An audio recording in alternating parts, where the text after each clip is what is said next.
Students, बेटा हमारे geography के 4 चैप्टर्स कंप्लीट हो चुके हैं। आज हम 5th चैप्टर डिस्कस कर रहे हैं। Our 5th chapter is minerals and energy resources. बेटा आज का जो न्यू चैप्टर है वो है आज मिनरल्स एंड एनर्जी रिसोर्सेज। इसके अंदर देखिए ये क्या है, खनिज और ऊर्जा संसाधन के बारे में आज हम इसके अंदर डिस्कस करेंगे। बहुत ही इम्पोर्टेंट चैप्टर है ये और इजी भी है। आप सभी बच्चों को वीडियो को ध्यान से देखना है ताकि आपके सारे डाउट्स क्लियर हो सकें। तो देखिए बेटा, सबसे पहले हम मिनरल के बारे में डिस्कस करते हैं। तो देखिए मिनरल क्या है, तो इसके अंदर यही बताया गया कि हमारी जो डेली लाइफ है, डेली लाइफ के अंदर हम जितनी भी चीज़ों को यूज़ करते हैं उसके अंदर सभी वो सारी चीज़ें क्या हैं, मेटल से बनी होती हैं। कोई भी चीज़ ऐसी नहीं है जो विदाउट मेटल है। तो घर के अंदर जितनी भी चीज़ें हैं जो भी हम यूज़ करते हैं हर चीज़ के अंदर क्या है, मेटल होता है। अब आपने कभी सोचा है कि मेटल कहाँ से आता है? तो इन सारे क्वेश्चंस को ही क्लियर करने के लिए आज हम इस चैप्टर को डिस्कस करने जा रहे हैं। तो हम सभी ने आप सभी ने क्या है बेटा, अर्थ का जो क्रस्ट है उसके बारे में पढ़ा हुआ है। तो वो क्या है, अर्थ का जो क्रस्ट है made up of different minerals, वो अलग अलग प्रकार के मिनरल से बना हुआ है।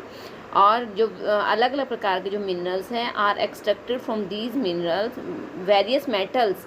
जो अलग अलग प्रकार के जो मेटल्स हैं वो कहाँ से आते हैं, वो इन मिनरल से ही एक्सट्रैक्ट किए जाते हैं, निकाले जाते हैं।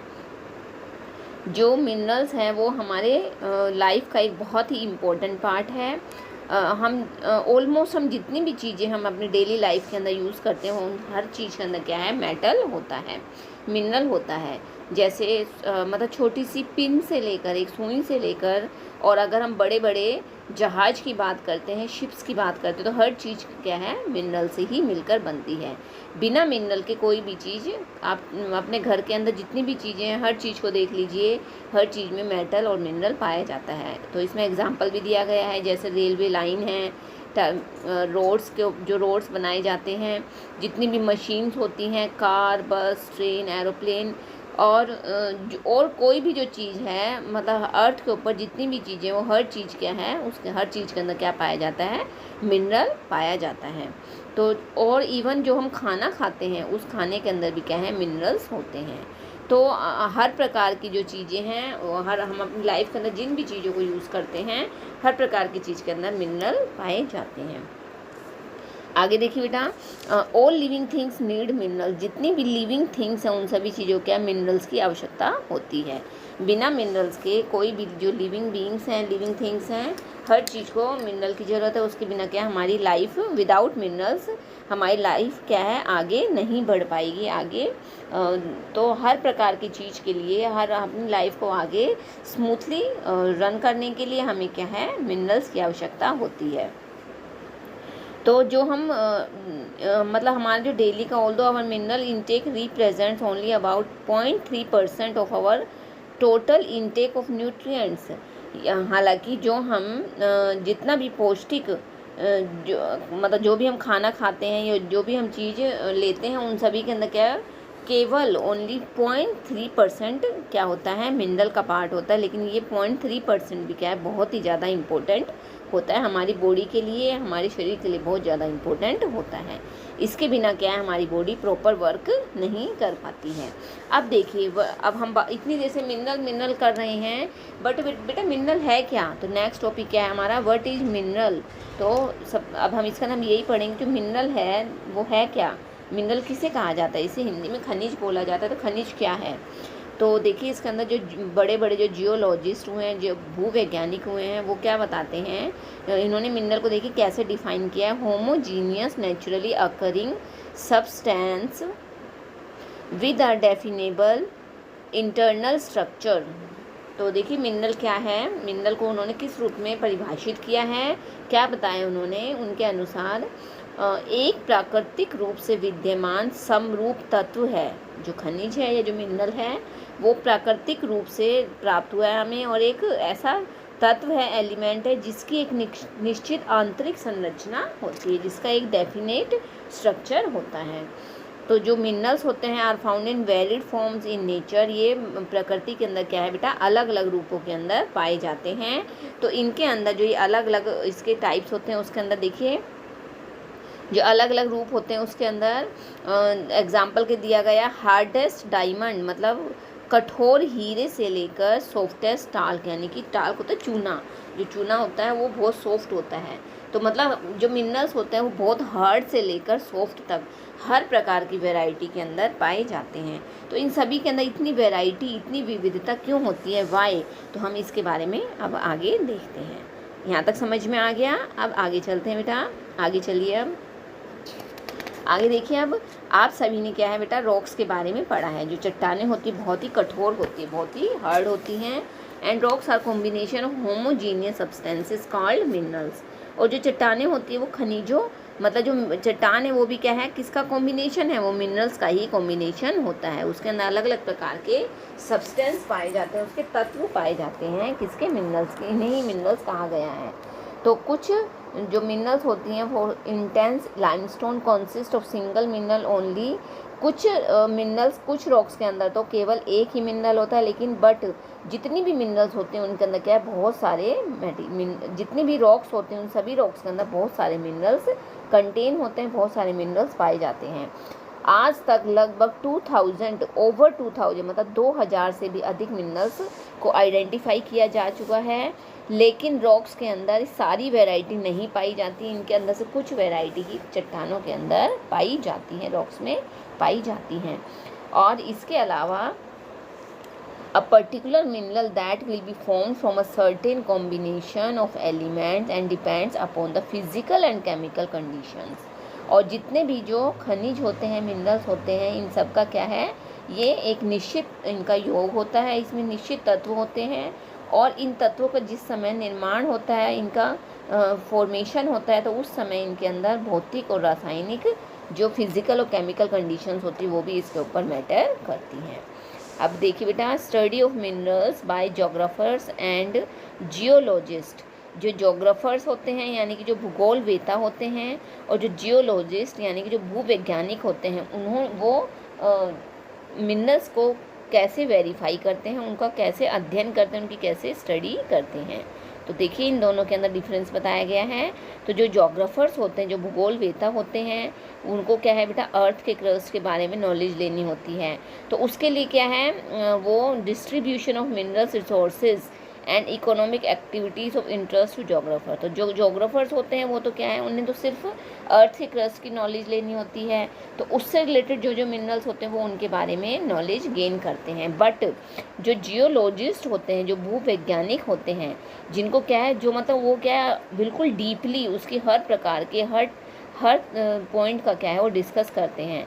Is interested in formation of minerals, कि कैसे मिनरल्स बनते हैं, देयर एज, कितने टाइम, मतलब इनकी एज क्या होती है, कितने समय तक ये रहते हैं, and physical and chemical composition, और इनका फिजिकल और केमिकल कंपोजिशन क्या है। कहने का अभिप्राय है जो जोग्राफर्स होते हैं वो क्या है, उन्हें अर्थ के क्रस्ट से रिलेटेड उन्हें नॉलेज लेनी होती है, तो इसलिए वो मिनरल्स, अर्थ के क्रस्ट तक जो जो मिनरल्स पाए जाते हैं, लैंड फॉर्म्स में जो पाए जाते हैं, उससे रिलेटेड वो नॉलेज लेते हैं। बट जो जियोलॉजिस्ट होते हैं वो क्या है, मिनरल्स की हाउ मिनरल्स फॉर्म्ड, मिनरल्स कैसे बनते हैं, their age, physical chemical compositions, इन सारी चीज़ों को डिस्कस करते हैं। ओके, अब देखिए बेटा आगे है, mode of occurrence of minerals, where are these minerals found. अब देखिए इसके अंदर क्या बताया गया है। इससे पहले क्या है बेटा, minerals are classified as under. देखिए मिनरल्स कितने प्रकार के हैं, how many types of minerals. तो देखिए ये आप ये क्लासिफिकेशन ऑफ मिनरल्स में देखिए, इस डायग्राम को देखिए बेटा, इसके अंदर अब अच्छे से बताया गया है कि मिनरल्स कितने टाइप के होते हैं। तो मिनरल्स को देखिए, फर्स्ट है मेटेलिक, सेकंड नॉन मेटेलिक, और third one is energy minerals. तो इनको 3 टाइप्स में डिवाइड किया गया है, फर्स्ट, सेकंड एंड थर्ड। अब मेटेलिक में देखिए, मेटेलिक को बेटा 3 टाइप्स में किया गया है, first is ferrous, second non ferrous, and third is precious. तो फेरस में देखिए क्या क्या आते हैं, आयरन और मैग्नीज, निकेल, कोबाल्ट। फेरस होता है जिसके अंदर जो टोटली क्या है, जो पूरी तरह से किसके ऊपर, जो लोहे से बने होते हैं, ये मेटल से बने होते हैं, आयरन से बने होते हैं, कंटेनिंग आयरन, इनके अंदर क्या है, आयरन होता है। और जो नॉन फेरस होते हैं इनके अंदर क्या है, नॉन कंटेनिंग आयरन, इनके अंदर क्या होता है बेटा, आयरन नहीं होता है। तो ये इनमें नॉन फेरस में क्या क्या आते हैं, इसमें एग्जांपल आते हैं copper, lead, tin, bauxite etcetera.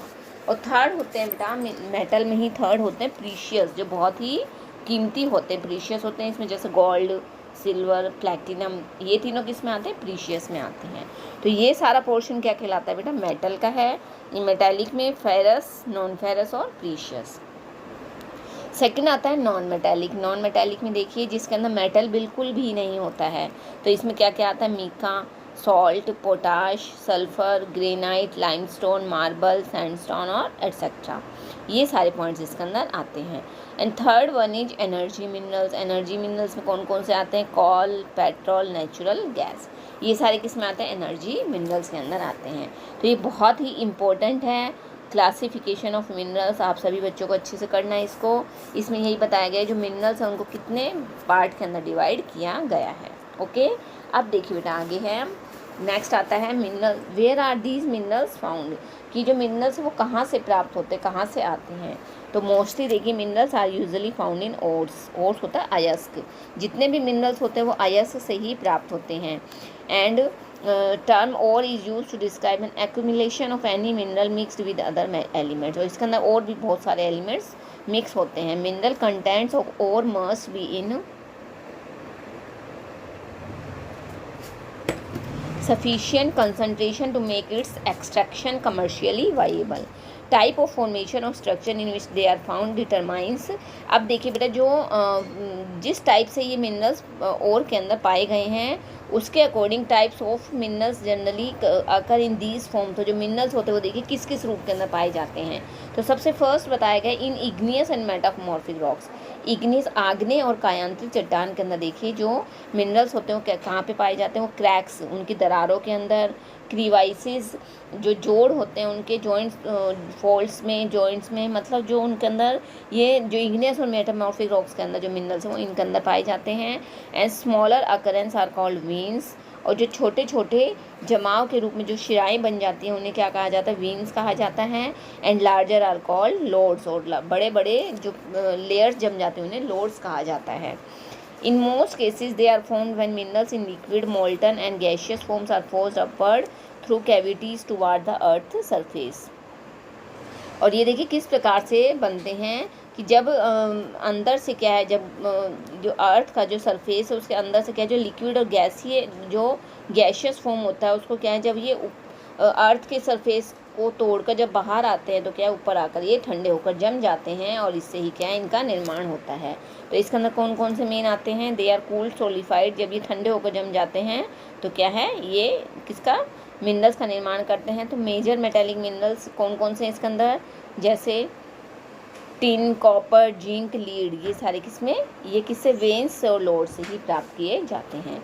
इन सेडिमेंट्री रॉक्स सेकंड नंबर आती है बेटा सेडिमेंट्री। सेडिमेंट्री रॉक्स के अंदर जो मिनरल्स होते हैं वो बेड्स और लेयर्स के रूप में पाए जाते हैं और मतलब लेयर्स के रूप में पाए जाते हैं। इनका जो निर्माण होता है वो 3 प्रकार की प्रक्रियाओं में होता है। फर्स्ट होती है डिपोजिशन, सेकंड एक्यूमुलेशन और थर्ड होती है कंसंट्रेशन।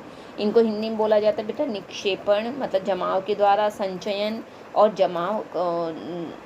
थर्ड आता है कंसंट्रेशन, जमाव।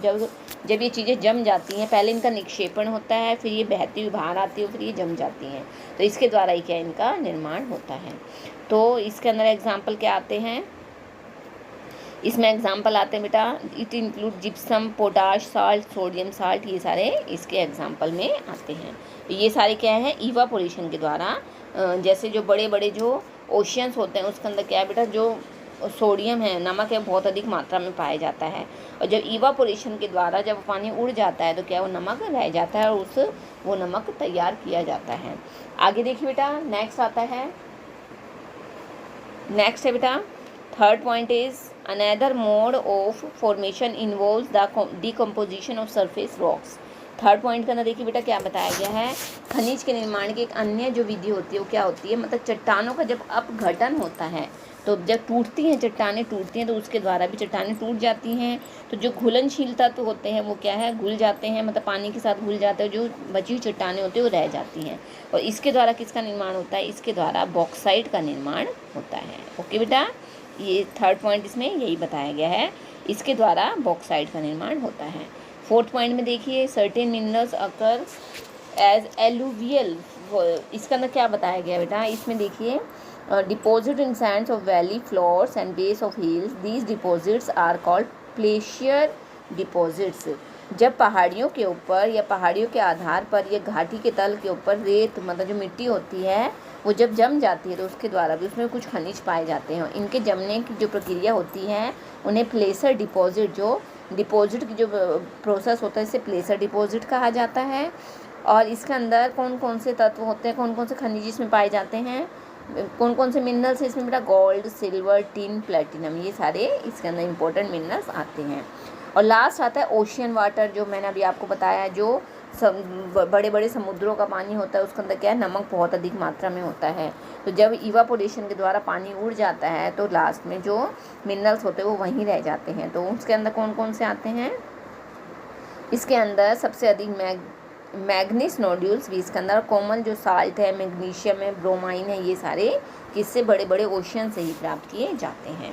ओके बेटा, अब एक इसमें पॉइंट आ रहा है रेड होल माइनिंग। तो देखिए रेड होल माइनिंग में क्या बताया गया है, रेड होल माइनिंग में क्या बताया गया है, इसका मेन ये बताया गया है कि पुराने समय के अंदर जो मेघालय, मतलब इसमें एग्जाम्पल मेघालय का दिया गया है, मेघालय के अंदर जो कोल, आयरन और लाइमस्टोन, डोलोमाइट, ये सारी चीज़ थी, वो क्या है, चेरापूंजी और जवाई, दो नाम, जवाई और चेरापूंजी नामक दो स्थान थे।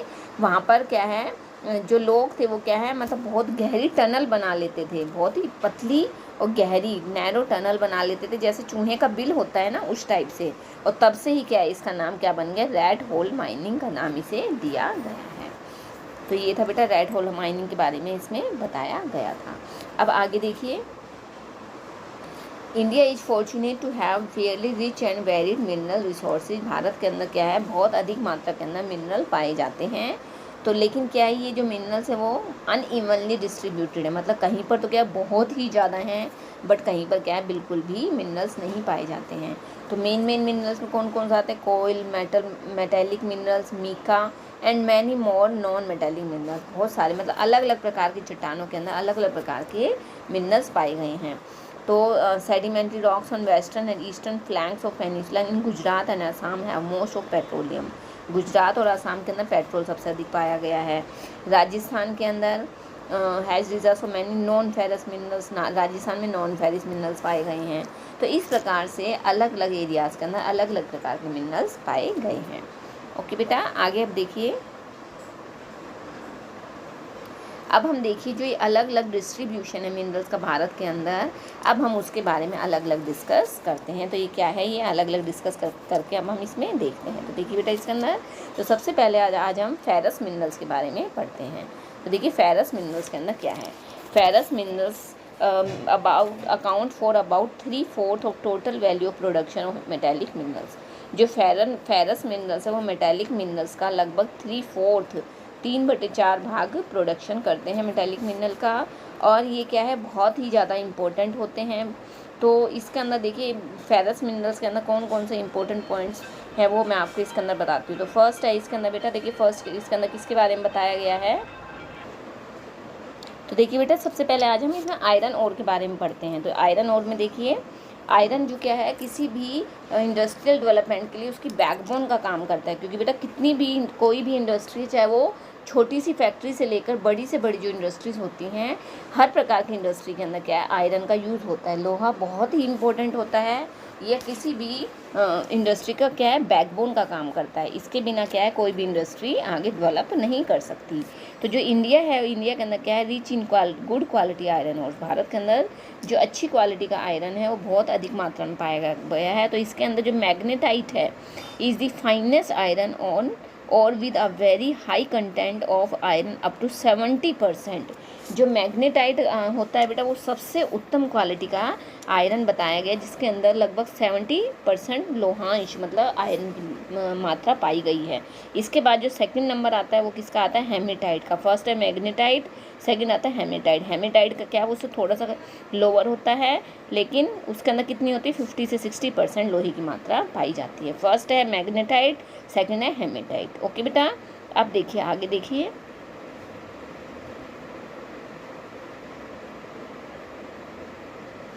अब देखिए बेटा, अब इसके ये बहुत इंपॉर्टेंट है, ये वाला ये बहुत इंपॉर्टेंट पॉइंट है इसका। इसको मैं आपको अलग कलर से करके दिखा रही हूँ। तो इसके अंदर देखिए, इसके अंदर क्या बताया गया, major iron ores belts are in India. Bharat के अंदर जो मेजर आयरन ओर्स हैं, मतलब कहाँ कौन कौन से एरिया के अंदर पाए गए, तो सबसे फर्स्ट आता है Orissa Jharkhand belt. First number का मतलब एरिया बताए गए हैं, तो फर्स्ट है उड़ीसा और झारखंड। तो उड़ीसा झारखंड जो एरियाज है वहाँ पर क्या है, बहुत ही अधिक मात्रा के अंदर आयरन और पाए गए हैं, और इसके अंदर हाई ग्रेड हेमेटाइट जो और है वो पाए गए हैं। तो इसके अंदर कहाँ पे बेटा, मयूरभंज और कुद्रेझर जो डिस्ट्रिक्ट्स है उसके बादाम पहाड़ माइंस के अंदर वहाँ पर सबसे ज़्यादा कहाँ पर ये पाए गए हैं। और इसके अलावा झारखंड की सिंहभूम जो डिस्ट्रिक्ट है उसके अंदर हेमेटाइट नामक जो लोहा है वो बहुत अधिक मात्रा में पाया गया है। सेकंड आता है बेटा दुर्ग, बस्तर, चंद्रपुर बेल्ट। दुर्ग, बस्तर, चंद्रपुर ये तीनों कहाँ के हैं, lies in Chhattisgarh and Maharashtra. Chhattisgarh और महाराष्ट्र के अंदर भी क्या है, बहुत अधिक मात्रा के अंदर क्या आयरन की जो मात्रा है बहुत अधिक मात्रा में पाई गई है। इसके अंदर जो बस्तर डिस्ट्रिक्ट है छत्तीसगढ़ का, उसकी बैलाडीला जो पहाड़ी है उसमें सबसे अधिक मात्रा में आयरन पाया जाता है। ओके, आगे देखिए बेटा, नेक्स्ट आता है थर्ड आती है बल्लेरी, छत्तीसगढ़, चिकमंगलूर और तामाकुरू। ये 4 एरियाज़ पाए गए हैं, जिसके अंदर ये 4 एरियाज़ कहाँ के हैं, कर्नाटका के, जिसके अंदर बहुत अधिक मात्रा के अंदर आयरन और पाया गया है। इसके अलावा यहाँ पर कुद्रेमुख की जो पहाड़ियाँ हैं, कुद्रेमुख की जो खाने हैं वो वेस्टर्न घाट कर्नाटका में हैं, जहाँ पर 100% मतलब बहुत ही ज़्यादा मात्रा के अंदर यहाँ पे पाया गया है आयरन और जो कुद्रेमुख की जो पहाड़ियाँ हैं are known as one of the largest पूरे वर्ल्ड के अंदर, मतलब सबसे अधिक जो लोहा पाया गया वो कहाँ पे पाया गया है, कुद्रेमुख की पहाड़ियों के अंदर पाया जाता है। अब देखिए बेटा, ये कुद्रेमुख जो है इससे रिलेटेड एक पॉइंट दिया गया है। कुद्रेमुख वो मैं आपको अभी साथ साथ क्लियर कर देती हूँ। कुद्रेमुख का इसे कुद्रेमुख का नाम क्यों दिया गया, ये देखिए, ये डू यू नो में देखिए बेटा, कुद्रे इन कन्नड़ मीन्स हॉर्स। कन्नड़ के अंदर कुद्रे का अर्थ क्या होता है, हॉर्स यानी कि घोड़ा।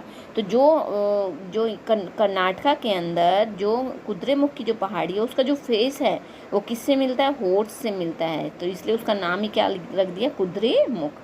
ठीक है, और इसके अलावा एक और दिया गया बैलाडीला। बैल जो होता है ना, ओक्स का जो हम्प होता है, जो उसका पीछे पीठ के ऊपर जो उसके बैक के ऊपर जो हम्प होता है, तो जो बैलेडीला की जो हिल्स है, पहाड़ियाँ, वो बिल्कुल देखने में कैसे लगती हैं, ओक्स का जो हम्प होता है उसकी जैसी होती हैं, इसलिए वहाँ का नाम बैलेडीला इसलिए रखा गया है। ये बहुत इंपॉर्टेंट है बेटा, कई बार ये एग्ज़ाम में पूछी भी जा सकती है, इसलिए मैंने आपको बीच में बताया है। ओके, फोर्थ नंबर आती है बेटा महाराष्ट्र गोवा बेल्ट।